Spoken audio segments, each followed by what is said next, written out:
Meteorologist Jacob Woods for another look at the forecast. Jacob, anything changing?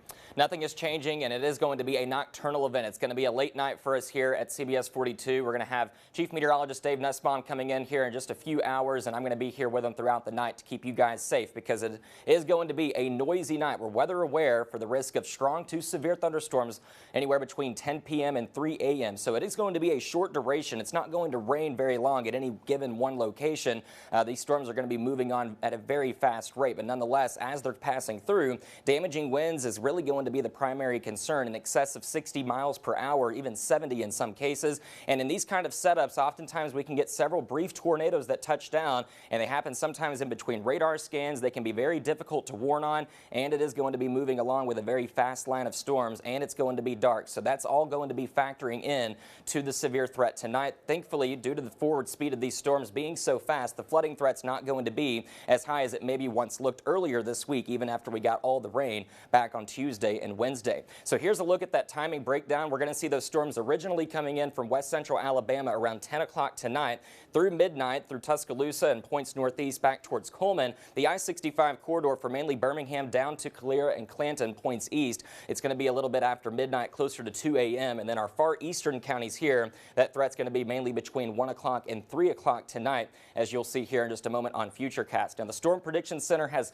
kind of outlined that highest risk for damaging winds and tornadoes across west central Alabama. They're in a level 3 out of 5 enhanced risk, and then we have a level 2 out of 5, a slight risk for mainly Birmingham and points northeast of there. So some cooler air, some wedging trying to keep the dew points and the temperatures a little bit lower just in our northeastern counties is kind of going to help those storms, the severe threat, really wane as it continues to march on towards the east. Here's kind of zooming out showing the greater outlook, but what we normally don't show you is inside of these products, the Storm Prediction Center also issues the probability of tornadoes and damaging winds and hail and that kind of nature. So focusing on those two main threats specifically, if we look at the tornado probability, really highest across Mississippi, and it starts to weaken as you go towards the east. The wind probability a little bit more concerning. It is higher, as you'll see here, level 4 out of 5, that 45% risk here in portions of southwestern parts of west central Alabama. So that's why the wind threat's going to be a bit more elevated tonight. That's really what we're most concerned about. Now, before these storms even arrive,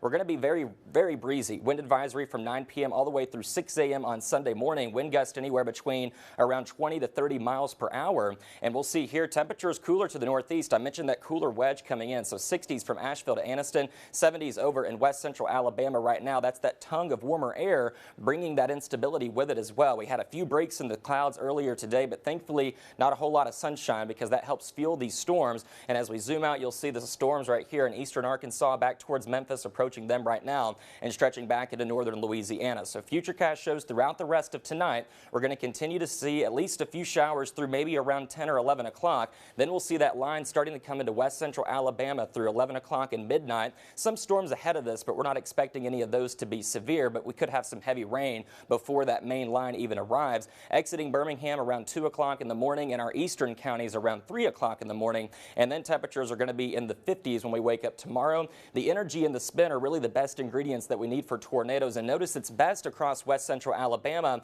but as those storms continue to march towards the east, it really begins to go towards southern Alabama. So these storms are moving fast. It's going to be very little warning time in these kind of setups. I always say it's best to treat those severe thunderstorm warnings like tornado warnings and, of course, have multiple ways to receive alerts. Temperatures start out in the 40s and 50s tomorrow morning. They fall throughout the day. By dinner time, we're going to be in the 30s and 40s, and wind chills are going to be factored in as well, so feeling even colder than this. So it is going to be a blustery day tomorrow. Temperatures in the upper 20s by Monday morning. Our next rain chance on Wednesday, but turning awfully cold for the second half of this week. Avery?